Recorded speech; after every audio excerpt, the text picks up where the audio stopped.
All right. Welcome, everybody, to a bonus Get Your News On with Ron broadcast. Welcome to our bonus broadcast here. We're doing a bonus Get Your News On with Ron, and we are talking to a very special guest. Now, my special guest is still in exile in the embassy suites. Perhaps you remember from his first debut on the show. He is exiled in embassy suites, so he does have audio capabilities, but not video capabilities, so we don't get to see him. It's important that we talk to people on the other side of the political aisle. Some of our colleagues who we have our disagreements with, because they're more kind of in the radical center, as he describes it. But he is one of the top Democratic strategists out there. He has a stellar 0-2 record, or 0-3 actually, I believe. But please welcome back to the show, Democratic strategist Peter Douche. Peter, how are you? I guess I could pretend that I'm well, but we all know that Hillary just announced she's not running, so I'm just gonna muddle through this with the help of some boxed wine. That's right. That's right. Now there was some speculation today that maybe the door is not completely closed. Well, what are your thoughts on that? Well, I don't want to give up too much inside intelligence or info, as I call it, but it's all part of it's all part of the Democratic 6-year unity plan. Okay, what is the Democratic 6-year unity plan? Well, it starts with about 20 hit pieces a day on Bernie, and then we have ex-staff smear him on all of our paid media. And then, of course, it comes down to election fraud for Kamala. And then Trump wins, and then we unite behind Hillary 2024.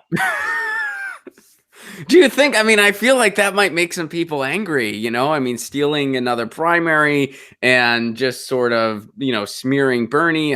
Why go that route? Like, why not just try to get behind a platform that could beat Trump?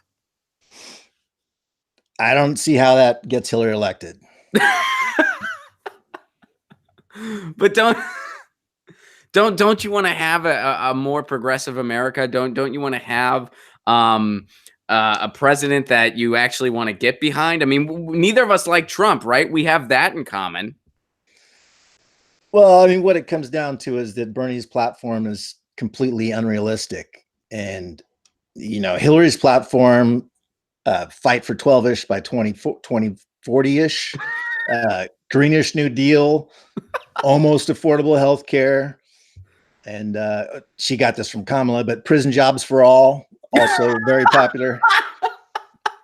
And GoFundMe for all, of course, the centerpiece. That was the centerpiece. Yes. Those are all doable.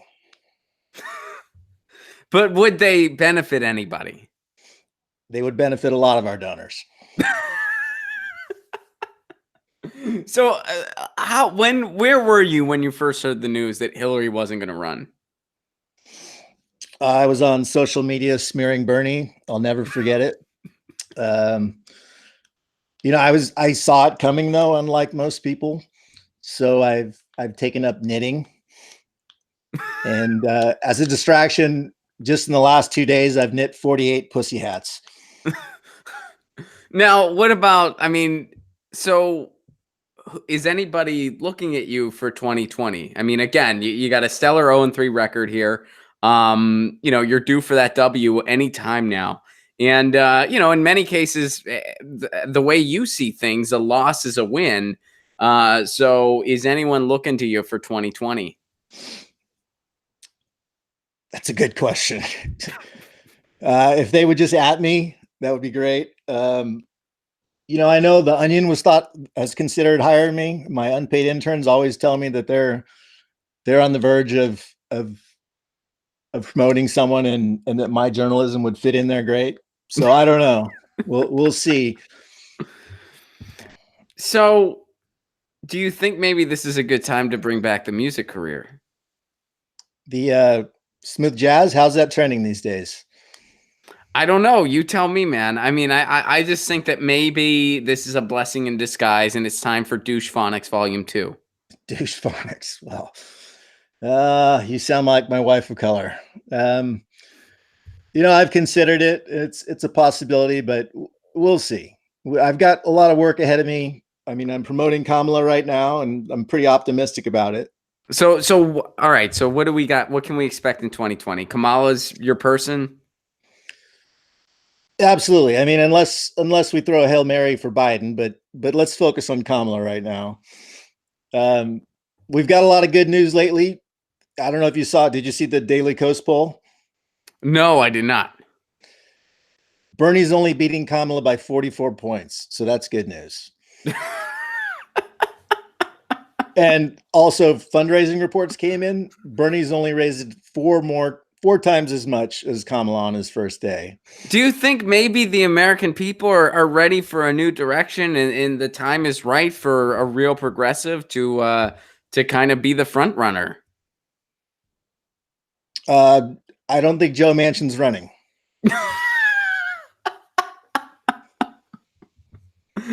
Why do you hate Bernie Sanders so much? Wow. That's a tough one. I mean, in 2016, Bernie ran on a popular platform, which obviously robbed Hillary of the chance of also running on a popular platform.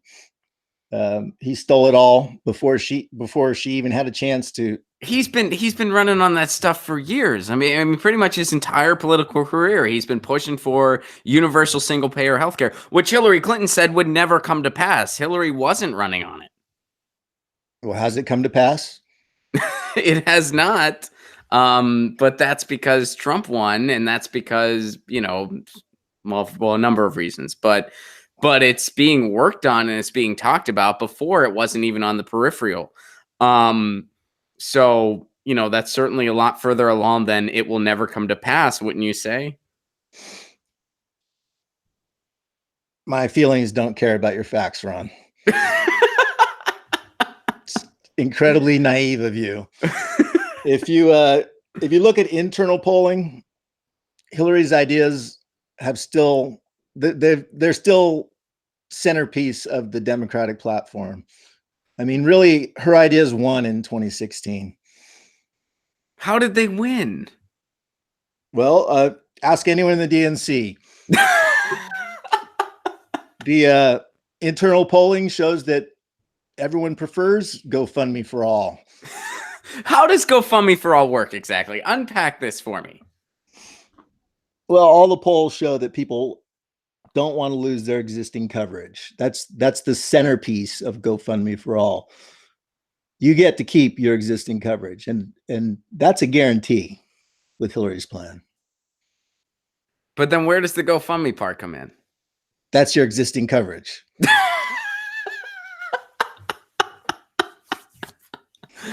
Oh man. Well, let's get into Kamala's platform then. Then Kamala Harris is your person for 2020. What can we expect from her platform? She's running on Hillary's platform. It's a merge between Hillary's platform and Bernie's platform with air quotes around it. All right, so what is she GoFundMe for all then? Absolutely, but she's progressive. That's the important part. So it gets complicated, but it's just unrealistic to think that any of Bernie's platform can actually happen. So does she support living wages? Am I on video? You're on audio. Okay, then I'm doing air quotes. I'm not doing air quotes, but yes, she does support living wages. How's she feel about fracking? She supports frack. Wait, she does not support fracking. Clean fracking. Clean fracking. How does that work? Let's use a lot of water. All right. What about free college? Does she support tuition-free college? For prisoners, yes. Why does she want to throw parents in jail when their kids are late to school? Do you have kids, Ron? I do not. Well, jail is not that bad sometimes. Oh man. Why was she so giddy about throwing low-level drug offenders in prison while simultaneously saying she doesn't support legalizing pot? And then all of a sudden she shifted. Now she's fine with legalizing pot. In fact, she smoked it in college. And she smoked shit that was so good she was able to listen to music that wasn't released yet. What's going on with that? Well, times have changed. I mean, when she was a prosecutor, she had to enforce all the laws that she's now against. And it's, I don't know. I could point to the Joanne Reed defense in her case here, the time traveling hackers. So the time traveling Russians made her against legalizing pot in 2014, and now she's for it. That's a good point, Ron. What did they say to her? Well, they said that she has to run as a progressive. I mean, it's, she reads the writing on the wall. She did some soul searching. She traveled the country. I don't know, what else did Beto do? Let's just. What are your thoughts on Beto O'Rourke? Well, the way I see it is, if we throw the Hail Mary with Biden, the only way Biden gets an audience is with someone like Beto at his side. So I think Beto's purpose would be to get the kids out there hamming it up with Totally Not Creepy Joe. Do you think Biden would have any chance, as he has completely alienated the largest voting bloc, being millennials? He has completely alienated them, shitting on them in every turn, saying that they're just looking for a handout. I mean, he sounds like a Republican. I mean, it's tough love, but when you have election fraud, you need to do what's right. He's not even for net neutrality. Name a donor who is. Well, there actually probably are some. All right. So what can we expect this primary season?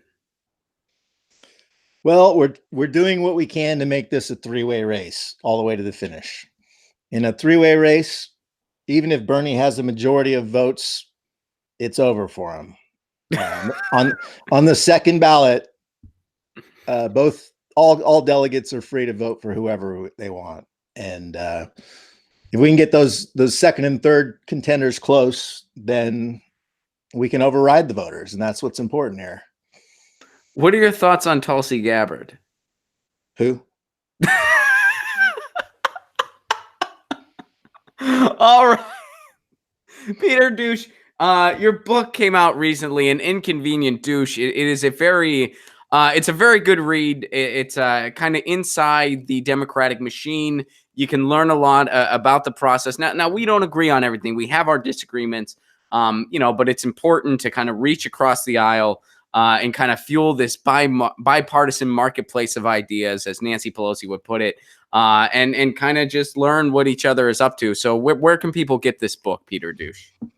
Just go to aninconvenientdouche.com. That's a link I put up for socialists and progressives because they hate Amazon. What are your thoughts on Amazon?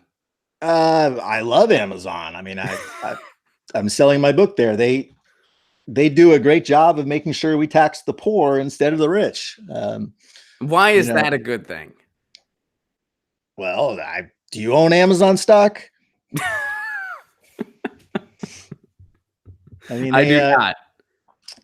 They make it convenient to sell my book. So I'm a big fan. All right. So on inconvenientdouche.com, you can pick up this book, which is called An Inconvenient Douche. Final thoughts for the interview, Peter Douche. What can we look forward to in 2020? Any projections you want to throw out there as we close here? Well, I think a lot of people will write in Hillary because they hated that Bernie was written in. I think, but that wasn't actually true. More Bernie people voted for Hillary in the general than Hillary people voted for Obama in 2008. Most of Bernie supporters did hold their nose and vote for Hillary. So this idea that Bernie was some spoiler, it's ridiculous. We're even still talking about it, but it's just not true. Russian says what? Thank you so much for joining me today, Peter Douche. Check out the website at inconvenientdouche.com. Pick up this book called An Inconvenient Douche. And you have a project coming up. Do you want to mention it? Sure. Thank you, Ron. Douche Leaks is launching. We know from 2016 how influential WikiLeaks was. So I decided to create a media platform for the 65 million still withering.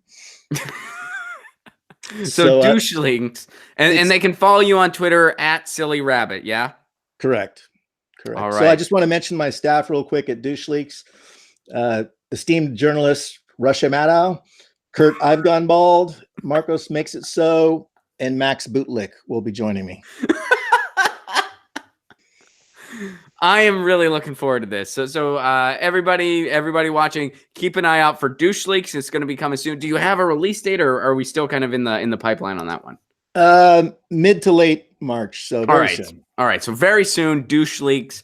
Keep a lookout for that. Follow Peter Douche on Twitter at Silly Rabbit. That's SILE Rabbit. Follow Peter Douche on Twitter. Pick up An Inconvenient Douche at aninconvenientdouche.com. And we look forward to checking in with you as the election season progresses. It's already upon us, huh? Yeah. Thank you, Ron Placone. All right. This has been Get Your News On with Ron. We'll see you tomorrow at 1 p.m. Eastern Time, 10 a.m. Pacific. You know the drill. RonPlacone.com for all the tour dates. Peace.